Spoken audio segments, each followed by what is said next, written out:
Welcome to the deep dive.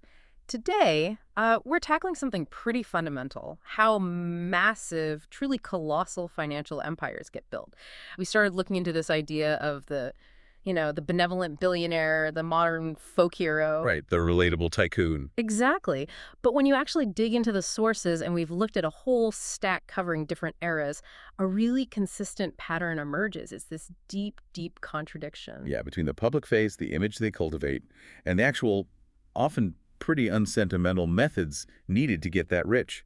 The pure pursuit of profit. We're looking at materials stretching way back 19th century industrialists, think Carnegie, Rockefeller. All the way up to modern finance guys, Yep. tech CEOs, and the thread that connects them. It seems to be this unavoidable trade-off. You can talk about high ideals, social values. But achieving that kind of market-dominating success, that requires something else, something much more focused. It really does. Yeah. Building these empires, whether it's railroads, oil, software, complex financial instruments, it seems to demand a particular mindset, almost a cold-blooded calculation, Yep. risk versus reward. And we'll see how this plays out. A lot of these figures, they might become great philanthropists later, give away fortunes. Sure, legacy building. Yeah. But in those crucial early years, the building phase, the focus seems almost entirely on winning, market domination. And that often means, well, leaving a trail. Crushed rivals, tough labor practices, maybe bending the rules, societal costs. So that's the core question we want to explore with you today. Looking at the evidence, what really separates the tycoon as folk hero from the tycoon as maybe ruthless capitalist? And how often are they actually just the same person? Yeah. Low differently, depending on what you focus on. Exactly. So let's dive in. Let's start at the beginning with the guys who basically wrote the playbook for empire building. The originals, Carnegie and Rockefeller. Let's unpack Andrew Carnegie first. Steel magnate. His story is almost the perfect example of this tension we're talking about. Absolutely. He's the classic immigrant success story. Rags to riches, starts at the bottom, incredible drive. Totally. That early story is compelling. He's a telegraph messenger, right? But he doesn't just do the job. He teaches himself to take messages by ear. Which was unusual and hard. Right. He said it brought me into notice. At 15, he's a skilled operator, making $4 a week. It's pure hustle, pure ambition. You can't help but admire that. It's the entrepreneurial spirit in action. Mm. But then you see the other side when he's the boss, the manager. Think about the Homestead strike. Ah, yeah. Infamous, violent confrontation between workers and Pinkerton guards hired by the company. Carnegie's overseas at the time. Conveniently. Yeah. And his advice, his suggested strategy for dealing with the striking workers, he literally suggests they should shut down and suffer. Shut down and suffer. I mean, just pause on that phrase. It's so detached. Clinical. It's treating your workforce like a faulty machine part. If it's causing trouble, you just turn it off. Starve them into submission. It's pure economic calculation overriding any human element. Profit calculation, completely eclipsing empathy. And this wasn't just a one-off. This consolidation of power against labor had huge lasting effects. Definitely. Fast forward to 1901. Carnegie sells his steel empire to J.P. Morgan. It becomes part of the giant U.S. Steel Corporation. And the unions, the Amalgamated Association, they knew exactly what this meant. They saw the writing on the wall. They called the new entity impregnable. They knew they couldn't fight something that big. And what was U.S. Steel's first move? Predictable, really. Shut down the union mills first, target the organized labor strategically. Yep. Led to huge defeats for the union, losses they apparently would never recover from, according to the sources. It was a decisive win for capital, achieved through sheer scale and, well, that unsentimental logic. Scale equals power. Yeah. Power crushes opposition. That's the Carnegie lesson, maybe. It sets a powerful precedent. Now let's shift to John D. Rockefeller Sr. Oil. Same level of empire building, same outcome, total market dominance, but maybe a slightly different internal psychology driving it. How so? What was his driving force? The sources emphasize his deep-seated need for order. The early oil industry was chaos. Wild speculation, boom and bust cycles, just unruly. Rockefeller seemed almost constitutionally driven to impose structure on it. Okay, so less about pure profit maximization, more about control system building. The profit followed the control, absolutely. Yeah. But yeah, the drive seemed to be taming the chaos. But what's really fascinating with Rockefeller is the contrast between that external drive for control and his internal life. You mean his personal morality? Exactly. The sources talk about his strenuous introspection. Apparently, he'd give himself little sermons at night, tell himself things like, because you have got to start, you think you are quite a merchant. Look out, or you will lose your head, go steady. Wow. So he was genuinely worried about the corrupting influence of wealth, Ugh. actively fighting against arrogance. Seems like it. He feared he couldn't stand his prosperity, that it would puff him up. Yeah. Yet, compare that internal struggle with what Standard Oil was actually doing. Right. The company presided over, what did the sources call it? Sordid municipal skirmishes. Yeah. Essentially, bribing officials, crushing local competitors through predatory pricing, secret deals with the railroads. Pretty ruthless stuff. And Rockefeller himself, he kept his distance. Masterfully. Maintained a sanitary distance, the sources say.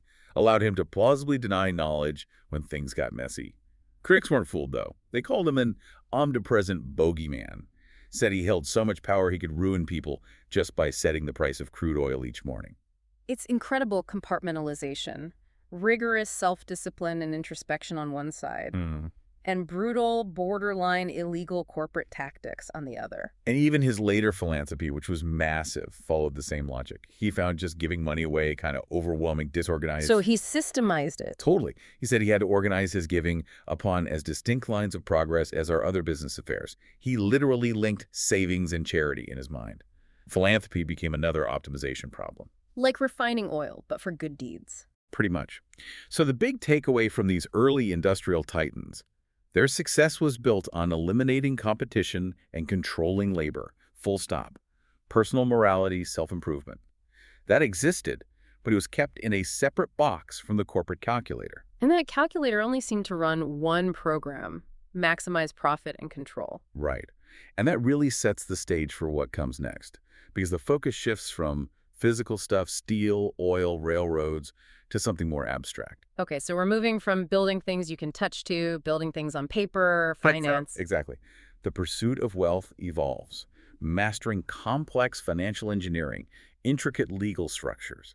That becomes the new frontier. And this gives rise to a whole new kind of tycoon, not the builder, but the speculator. Precisely. Think about the modern hedge fund manager. Someone like Steve Cohen is often cited as an example. How did he make billions? Not by laying track or building factories. No, it was through speculation, right? Placing bets in the market. Being right more often than wrong. That's it. Pure financial maneuvering. And the influence these figures gain, it comes directly from the sheer size of their accumulated wealth, their capital, not necessarily from creating jobs or products in the traditional sense. And their focus must be different too, right? Carnegie needed decades to see a return on a steel mill, these guys. Much shorter term. Mm-hmm. They're often focused intensely on quarterly performance, stock price movements. The sources say they're primarily interested in buying in, making a profit, and selling out, not really long-term ownership or stewardship. And that pressure forces public company CEOs to focus on the short term too, hitting those quarterly numbers. Absolutely. It creates this relentless cycle, prioritizing immediate gains. And the ruthlessness we talked about, it morphs. Less physical confrontation, like breaking strikes. More about using information, complexity, legal loopholes. Exactly. Asymmetric information is key. Knowing something others don't.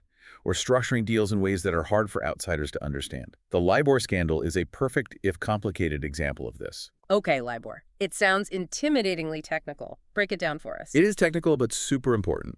Basically, it was the benchmark interest rate used globally. It affected the price of trillions, literally trillions of dollars in loans, mortgages, corporate debt, you name it. So a tiny change in LIBOR could mean huge swings in money. Massive. And you had traders like Tom Hayes, who became a central figure, who were paid like superstars. Hayes got something like a $3 million signing bonus at Citigroup for his extraordinary talent. And what was this talent?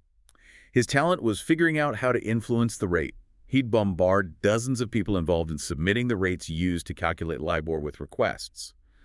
Basically, hey, can you nudge the rate up a bit today or down a bit tomorrow? Nudging it to benefit his own trading positions. Precisely. It was a systemic manipulation, hidden in plain sight almost. How could it be hidden if it was that widespread? Well, a few reasons. Lack of really clear rules, sort of fuzzy definitions around how the rate should be set. And crucially, the banks and organizations closest to it, the ones who should have seen it, they did everything in their power to hide the rate's deep problems. It exploited the complexity and, frankly, the self-interest within the system. Exploiting systemic weaknesses. We see that again in private equity, right? With leveraged buyouts, LBOs. Oh, yeah. Private equity firms, like Blackstone mentioned in the sources, became masters of the LBO. And their success hinges on a specific financial metric. Not profit, you said earlier. Not net earnings, which is what most people think of as profit. That includes things like taxes, depreciation on assets. For an LBO, the holy grail is cash flow. The actual money coming in the door. Exactly. Because in an LBO, you borrow massive amounts of debt to buy the company. That debt needs to be paid back with interest. So what matters is the raw cash the business generates to make those payments. And Blackstone was good at finding businesses with strong cash flow, even if they didn't look amazing on paper. They were brilliant at it. The example given is buying a railroad, a sturdy cash-generating business, for an extraordinarily low price of 4 times cash flow. 4 times cash flow, meaning the cash the railroad generated each year was basically a quarter of the purchase price. Roughly, yeah. Which means the debt to be paid down relatively quickly using the railroad's own money. It's a purely financial play, almost detached from the actual running of the railroad itself. It's about extracting value through financial engineering. And then there's using legal structures, not just financial ones. Howard Hughes comes up. Ah, Hughes. A master of complexity in a different way, tax avoidance through structure.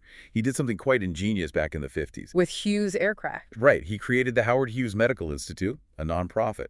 Then he gave all the stock of Hughes Aircraft, which had huge, profitable defense contracts worth over $200 million at the time, to this medical institute. The profits from the defense contracts flowed into a tax-exempt entity. Exactly. He turned a massive industrial operation into, as the source puts it, a tax-exempt installation operated by private enterprise. He still effectively controlled it, profited immensely, but legally avoided a ton of corporate taxes. Utterly pragmatic. So when profit-seeking moves into finance and law, the game changes. It's less about brute force. And more about exploiting information gaps, complexity, regulatory weaknesses. The modern financiers, much like the old banking dynasties, the Morgans, the Rothschilds, they thrive in environments where the systems are, let's say, poorly understood or loosely regulated. They find the cracks. Which brings us neatly into the modern tech era. The narrative shifts again. Now it's the visionary CEO, the disruptor, the person making a dent in the universe. The mythology changes, definitely. But do the operational methods? That's the question. Often you see that same intense, unsentimental drive applied to things like deadlines, managing people. Let's start with maybe the defining tech titan, Bill Gates. Gates. His personality seems key here. Fiercely competitive, technically brilliant. The sources mention him enjoying stumping professors in graduate math courses. But only interested in the hard problems. Impatient with anything routine. Right. That translates directly into Microsoft's culture. Their motto was literally, "We set the standard." Which sounds great, aspirational. But the reality behind setting that standard Was often setting wildly unrealistic goals and then missing deadlines. Yeah. Big time. The development of the first version of Windows is a classic example. How bad was it? It was initially approved for about 6 work years of effort. The reality, it took 80 work years. 80. Right. That's more than 10 times the estimate. Yeah. And that kind of gap between ambition and reality, that constant pressure, it apparently created a pretty toxic environment internally. That's where the screaming fits come in. Apparently so. Yeah. Sources mention managers quitting because Gates and Steve Ballmer would lose it when things inevitably fell behind schedule. The ultimate priority was the vision, the standard, even if it burned people out. Okay, so relentless drive, high human cost. What about Jeff Bezos at Amazon? Different style, same intensity. Similar intensity, maybe channeled differently. Bezos was famously obsessed with the customer experience, but that obsession made him demanding. The sources mention a considerable temper. Yeah, especially towards executives who didn't share his absolute single-minded focus. The story about flying business class captures it perfectly. Right, the owner think moment. Tell us that one. An executive apparently suggested maybe they could fly business class on long trips. Bezos reportedly just slammed his hand down and yelled, "That is not how an owner thinks." Wow, it wasn't just about the money for the ticket, was it? No, it was about the mindset, demanding absolute frugality, absolute focus on efficiency from everyone. You had to think like you owned the place, pinching every penny. That hyper-pragmatic shareholder perspective imposed on the whole culture. And like Hughes, Bezos understood the power of secrecy. Oh, absolutely. Especially early on. During Amazon's IPO roadshow when they were trying to sell the company to investors, he was apparently characteristically secretive. Only telling them the bare minimum required by law. Pretty much. And he deliberately withheld key data points, like how much did it actually cost Amazon to acquire a new customer. Yeah. That was kept under wraps. Why hide that number specifically? Simple. To prevent competitors from getting a roadmap. He didn't want anyone else to easily figure out the economics of his business model while Amazon was still vulnerable, still trying to capture the market. Purely strategic information control. Okay, Gates driving through sheer will, Bezos through obsessive focus and secrecy. What about Mark Zuckerberg at Facebook? How does he fit the pattern? Zuckerberg's approach was maybe more conceptual. He famously declared Facebook a utility. Which sounds kind of boring, honestly, like the water company. Exactly. And that was the point. It was a deliberate branding move. They wanted to shed the image of being just a frivolous social network. They wanted to be seen as essential infrastructure, like the phone network. Why? What was the strategic goal there? Longevity. The goal, as sources quote, was to be successful when we were no longer cool, when we were such an integral part of people's lives that they took us for granted, to become indispensable. Transition from trend to necessity makes sense. But making yourself a utility, especially one based on personal data, that creates problems, right? Massive problems, particularly with privacy. The source calls it a deep, probably irreconcilable tension. How so? Well, the leadership might genuinely believe that requiring real identities makes the internet safer, holds people accountable for their actions. But the business model needs users to share more and more data to make the utility work, to target ads, to connect people. And users naturally resist giving up too much privacy. Precisely. Which is why Facebook was constantly hitting these controversies. Remember Newsfeed? Beacon. Each time they pushed users to expose more data, got backlash, and had to retreat slightly. It's a fundamental conflict between the utility model's hunger for data and the user's desire for privacy. So, looking across these tech giants, the language changes. It's setting the standard, customer obsession, building a utility. The justifications evolve. But the core methods, intense pressure, strategic secrecy, prioritizing market capture, sometimes pushing ethical boundaries, or sacrificing internal well-being. It sounds awfully familiar. It does. It feels like the same ruthless calculator we saw with Carnegie and Rockefeller, just applied to code and clicks instead of steel and oil. The algorithm remains the same, just runs on a different data set. Sometimes, though, the contradiction isn't subtle. It's not just about management style versus public image. Sometimes huge profits are made directly from things causing obvious, measurable social harm. These cases really challenge that benevolent tycoon narrative. They absolutely do. The Sackler family and Purdue Pharma, the makers of OxyContin, is a really stark modern example. As the opioid crisis exploded, their public stance for over a decade was consistent. The original drug formulation was safe. The problem was misuse. But internally, their strategy documents showed something different. Yeah, the focus was on managing the narrative. Sources point to internal plans explicitly designed to deflect attention away from the company owners. Protecting the family name, the family fortune, above all else. Separating the owners from the consequences of the product? That seems to be the priority. And while this devastating public health crisis was unfolding, killing hundreds of thousands, the private communications within the family revealed a disturbingly unsentimental focus on the money. The quote that stands out is, One family member writing to another, simply, "We've taken a fantastic amount." a fantastic amount. Just, Yeah. wow. It lays bare the disconnect, viewing the situation purely through the lens of financial gain, even as the human cost mounts catastrophically. That calculation profit over demonstrated harm isn't limited to pharmaceuticals. We see similar dynamics in other areas, like political influence networks aimed at deregulation. You're talking about groups like the Coke Network? That's a prominent example discussed in the sources. Immense wealth generated through industry, then channeled into advancing specific political and economic goals.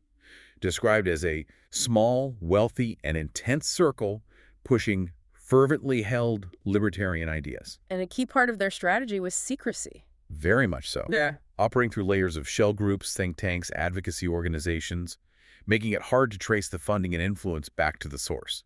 This allowed them to push for deregulation, often benefiting their own industries, without direct public scrutiny. And the environmental costs of that deregulation. Sometimes staggering. The sources cite one specific example, a Coke-related industrial site where soil samples showed mercury levels at 9,100 parts per million. And the legal limit is? 30, 3N.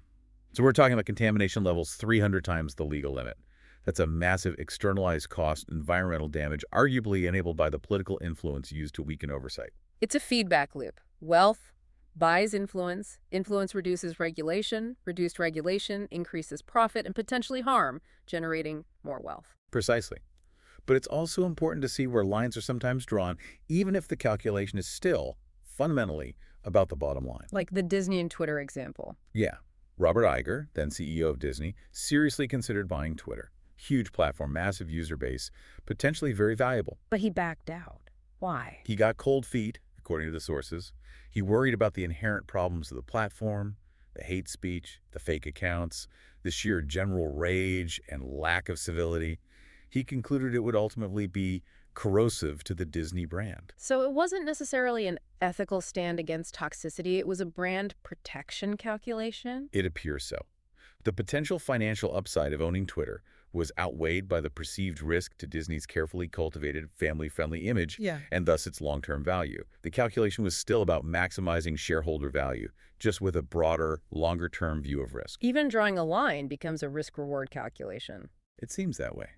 Connecting these examples back to the main theme, generating extreme wealth often seems to involve either exploiting systemic weaknesses, opaque markets, regulatory gaps, or actively minimizing, ignoring, or deflecting the external costs, whether they're social, environmental, or political.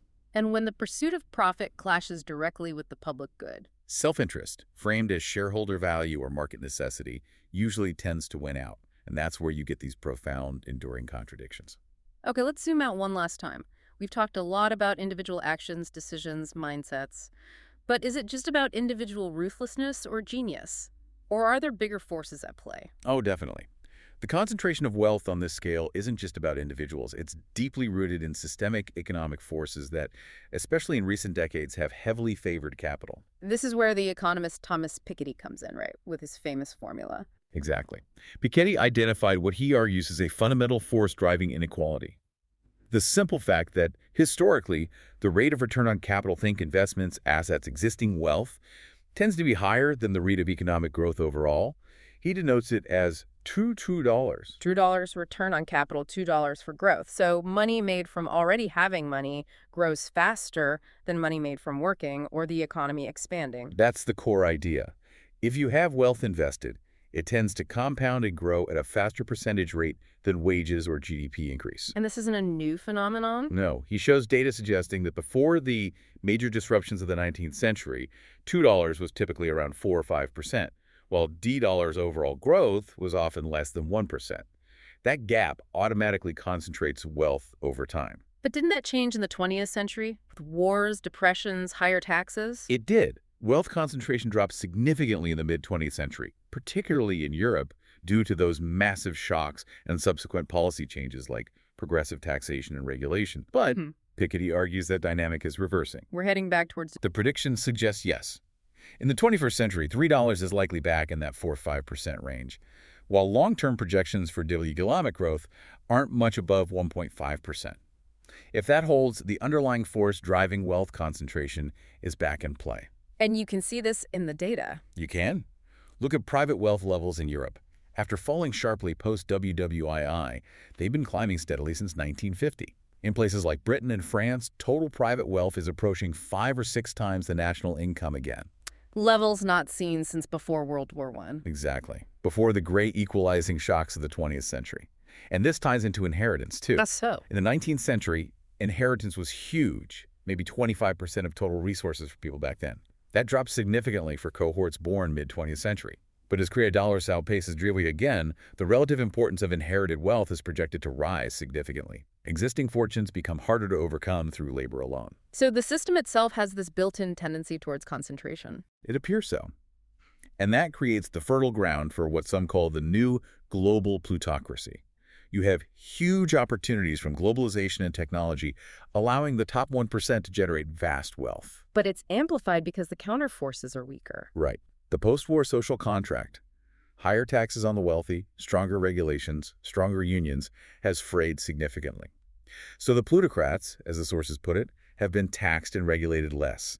The rules of the game have shifted back in favor of capital. And the numbers bear this out globally. They do. Look at the extreme upper tail. The term used is fractal, a tiny fraction of the population. Between 1987 and 2013, the share of world wealth held by the top 120 millionth group tripled, from 0.3% to 0.9%. An even tinier slice, the top 1,100 millionth, saw their share quadruple. So the very, very richest are pulling away even faster. The concentration is accelerating at the peak. That's what the data suggests. So when you look at that heroic businessman figure we started with, The Carnegie, the Gates, the Bezos. yeah, their drive is real. Their ambition is real. They need to build their business. Profit is the absolute imperative. They ride these waves of change brilliantly. And the system, especially now, rewards the drive masterfully. And then that reward gets put on an accelerator. Exactly. The GDI dynamic kicks in, compounding that initial success. So you take that systemic tailwind and you combine it with those necessary, unsentimental, sometimes brutal operational decisions. We talked about the labor practices, the loopholes, the secrecy. And you get the modern billionaire. Complex, contradictory, and massively wealthy. It's a potent combination of individual drive and systemic advantage.